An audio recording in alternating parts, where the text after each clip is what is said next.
if the second derivative is positive, so you first find the second derivative and you plug in the value in here. If that comes out to be a positive, we say the graph is concave up. And I already recorded the pictures of it. We'll talk about what it looks like in graph in another video, but if the second derivative comes out to be positive, we say this interval is concave up. If the second derivative, you plug in a number and it gives you a negative number, well then we say the graph is concave down.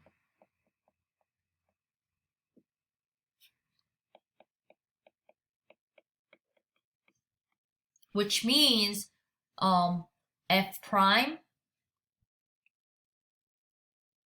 the rate of change is decreasing in that interval. And for concave up, that rate of change is increasing over interval. So where this concavity changes, you guys, like for example, say that you have a point x naught here. Say that to the left of it, it is concave up because f double prime of x is positive. And to the right of it, it is concave down because f double prime of x is less than 0. If that happens, we say this x naught is the x-coordinate of the point of inflection. So if this happens, we can say this is point of inflection. Other way it works too. So for example, if you have another x naught here, to the left of it, it is concave down, which means the second derivative is less than 0. And to the right of it, if it is concave up, which means the second derivative is this time greater than 0 to the right of it.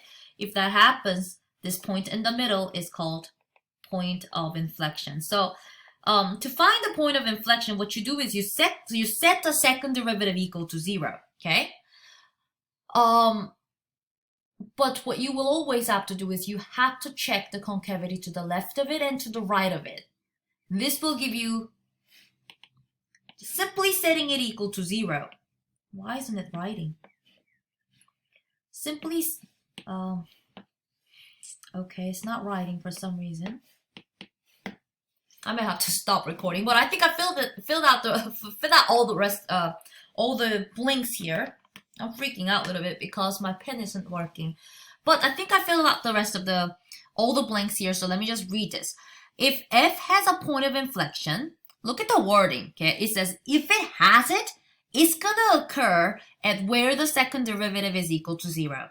You can't just say that number x naught is a point of inflection without checking the concavity to the left and to the right of it. It must change its concavity. If it's up to the left, up to the right, then that point isn't going to be a point of inflection. Okay, it needs to change the concavity to the left and to the right of this potential point.